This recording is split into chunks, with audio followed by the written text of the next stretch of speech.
नमस्कार, स्वागत है आपका। आप देख रहे हैं आज तक, आपके साथ हूं मैं नेहा बाथम। प्रधानमंत्री नरेंद्र मोदी इस वक्त कनाडा के दौरे पर हैं और आपको बता दें कि वहां भी नमो नमो की ही गूंज सुनाई दे रही है।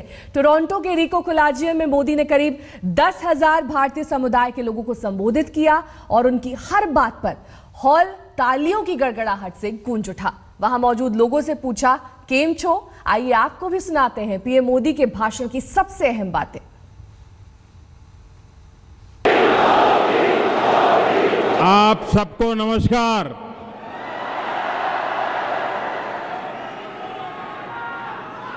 मेरे पंजाबी भरावां ते भैणां नो सत श्री अकाल अते वसाखी दियां बहुत बहुत मुबारकां।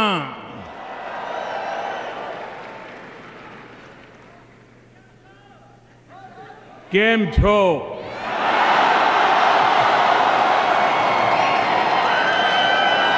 मेरा कनाडा के कारोबार से बड़ा अच्छा संबंध रहा, मेरा बहुत अच्छा अनुभव रहा।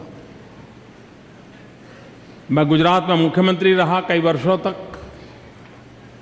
और मुख्यमंत्री के कालखंड में मैं एक वाइब्रेंट गुजरात इन्वेस्टर समिट करता था। 2003 में पहली बार किया, पूरी कल्पना नहीं थी और मैं आज गर्व से कहता हूं कि कनाडा वो देश है जो 2003 से गुजरात का पार्टनर कंट्री बना।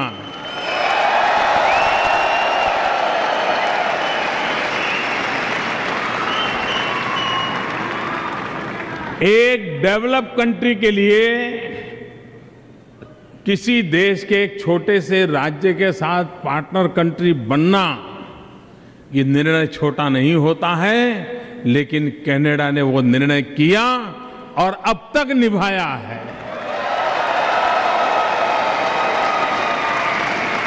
मैं इसके लिए कनाडा का बहुत बहुत आभारी हूं। हमारे देश में आप जब विदेश से आते थे, एयरपोर्ट पर उतरते ही आपकी शिकायत क्या रहती थी? यार गंदगी बहुत है, सफाई नहीं है, ऐसा ही लगता था ना। हमने तय किया काम कठिन है लेकिन करना चाहिए, और हम नहीं करेंगे तो कौन करेगा जी? जिनको गंदगी करनी थी वो गंदगी करके चले गए, लेकिन हम सफाई करके जाएंगे।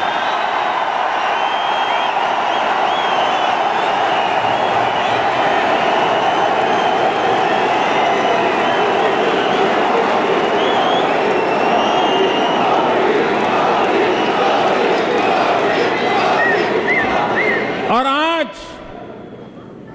जन मन बदला ऐसा है, हर दिन एक आध खबर तो कहीं कहीं से आती है कि फलाने बैंक के सारे एम्प्लॉई सैटरडे संडे को सफाई करने के लिए निकले हैं, फलानी कॉलेज के स्टूडेंट्स सफाई करने के लिए निकले हैं, फलाने मंदिर के सारे संत सफाई करने के लिए निकले हैं, फलाना एमएलए सफाई कर रहा है, एमपी सफाई कर रहा है। चारों तरफ कहीं न कहीं से खबर आ रही है। पहले भारत की पहचान थी स्कैम इंडिया, हम बनाना चाहते हैं स्किल इंडिया, और इसलिए स्किल डेवलपमेंट को हम प्राथमिकता देना चाहते हैं। और स्किल डेवलपमेंट में भी मेरे मन में अलग अलग कल्पना है। एक तो हम अभी से दुनिया का मैपिंग करना चाहते हैं, किस देश को किस प्रकार के मानव बल की आवश्यकता होगी। दुनिया के कई देश हैं जिनको मैथ्स और साइंस के टीचर्स की जरूरत है। दुनिया के कई देश हैं जिनको नर्सिस चाहिए। दुनिया के कई देश हैं जहां हाथ से काम करने वाले कारीगर चाहिए। अलग अलग प्रकार की आवश्यकता है। दुनिया का मैपिंग करके जिसको जिस प्रकार के वर्कफोर्स की जरूरत पड़ेगी, इसका हम अनुमान लगा सकता है उस प्रकार का वर्कफोर्स अभी से तैयार करने के लिए स्किल डेवलपमेंट मिशन, और स्किल डेवलपमेंट में दुनिया में आज जिसके पास बढ़िया से बढ़िया स्किल डेवलपमेंट की व्यवस्थाएं, योजनाएं हैं, उन सबको मैं भारत में लाना चाहता हूं। हम लोग न्यूक्लियर एनर्जी के लिए दुनिया भर से रिएक्टर मांगते थे। हर कोई देश हाथ ऊपर कर देता था, बात चलती थी, 2-4 साल बात चलती थी, फिर बात ऊपर हो जाती थी।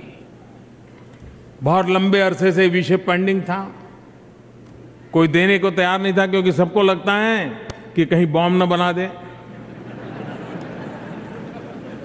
और जो बनाते हैं उनको कोई रोकता नहीं।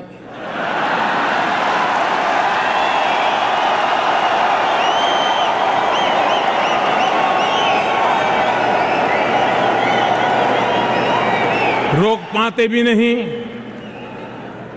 और जो गांधी का देश है, जिसने कभी दुनिया में किसी पर आक्रमण नहीं किया है।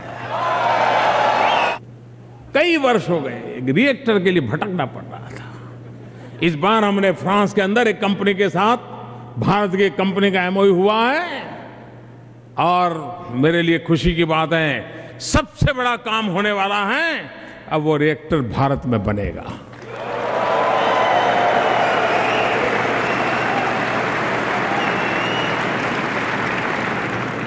अब रिएक्टर तो बनेगा, लेकिन न्यूक्लियर एनर्जी के लिए यूरेनियम चाहिए।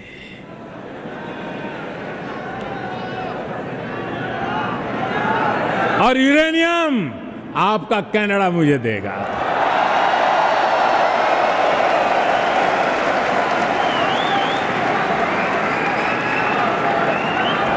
पूरी दुनिया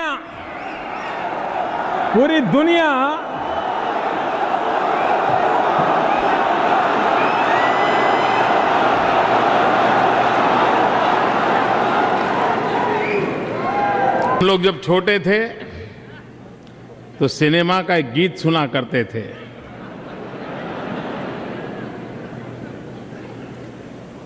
देख तेरे संसार की हालत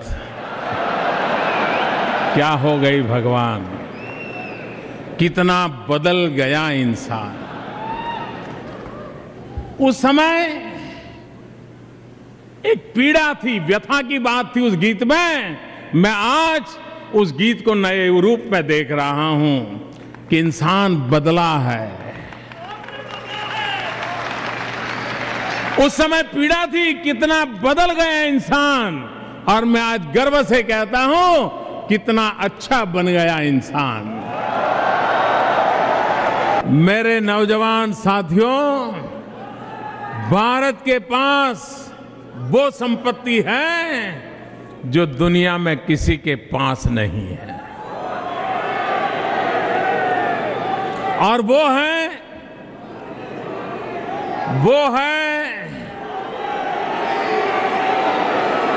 भारत की 65% जनसंख्या 35 से कम उम्र की है।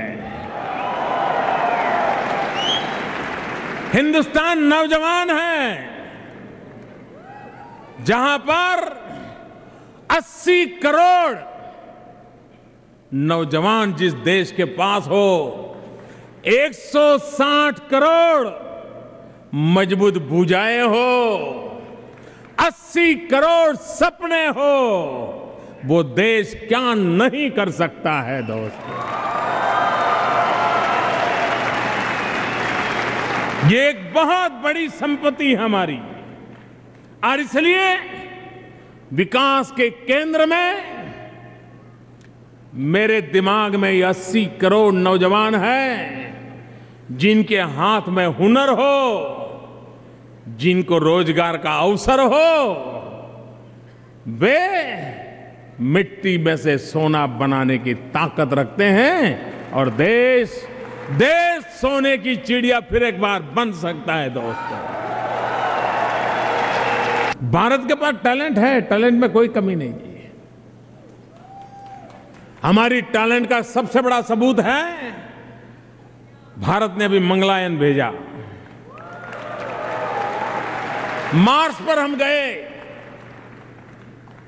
और छोटे छोटी जगह पर वो मार्स के जाने वाले सारे पुर्जे तैयार हुए।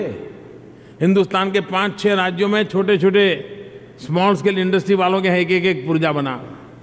और हमारे साइंटिस्ट जो हैं, नौजवान हैं, उनकी टैलेंट देखिए, उन्होंने पहुंचा दिया मंगलयान। और दुनिया में हम पहला देश हैं जो पहले ही ट्रायल में सफल हो गए।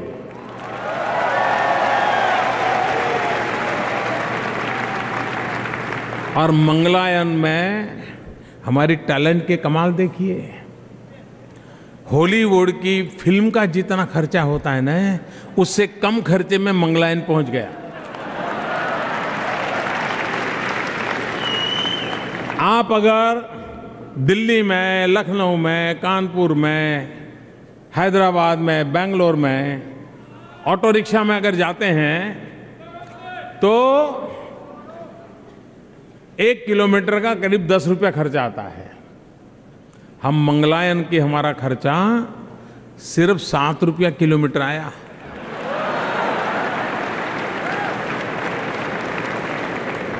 मैं कहना यह चाहता हूं कि देश के पास टैलेंट है।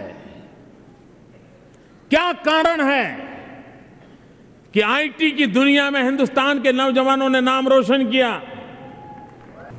एक दिन मेरे मन में विचार आया कि जिसके पास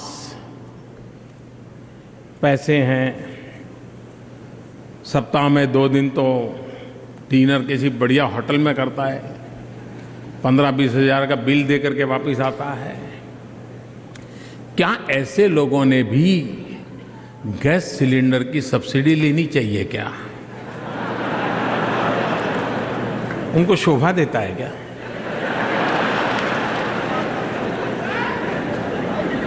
एमपी है, एमएलए है, मंत्री है, 400 रुपये की सब्सिडी बोलो।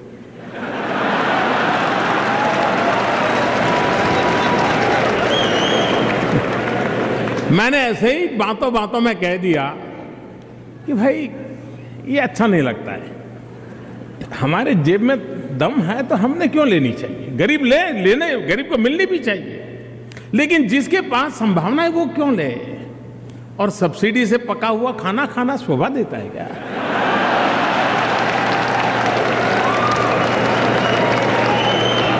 मैंने सार्वजनिक रूप से नहीं कहा था दोस्तों, ऐसे ही बातों बातों में अपने साथियों के बीच बात कर रहा था। बात फैलने लगी और बात फैलने लगी।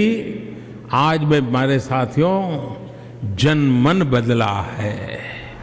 बदला हुआ जनमन ने क्या किया? करीब 4 लाख लोगों ने अपनी गैस सब्सिडी छोड़ दी। हमारे लिए वक्त हो चला एक छोटे से ब्रेक का। बने रहे हमारे साथ, देखते रहिए आज तक।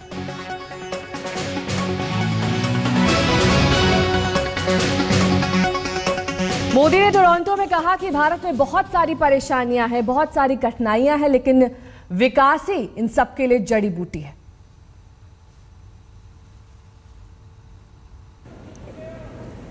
हमारे देश में कई समस्याएं हैं, लेकिन उन समस्याओं का समाधान एक ही जड़ी बूटी में है। सब दुखों की दवाई एक ही जड़ी बूटी है।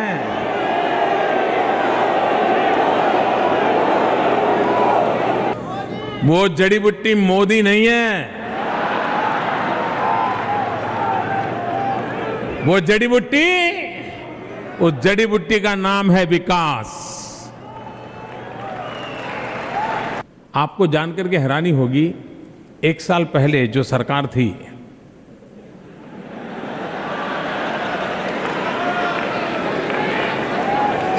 उस समय 2012-13 के कालखंड में एलईडी का बल्ब सरकार 350 रुपये में लेती थी। 350 कितना? कितना? कितना? ये सरकार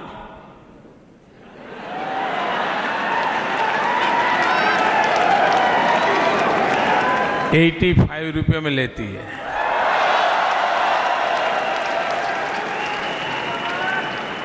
ये ट्रांसपेरेंसी है कि नहीं है? ट्रांसपेरेंसी है कि नहीं है? भ्रष्टाचार गया कि नहीं गया? ईमानदारी आई कि नहीं आई? ईमानदारी से काम हो सकता है कि नहीं हो सकता है? हर छोटी चीज में अगर ध्यान बारीकी से रखा जाए तो बदल लाया जा सकता है। जनमन बदला है दोस्तों, इसलिए परिस्थितियां पलट रही है।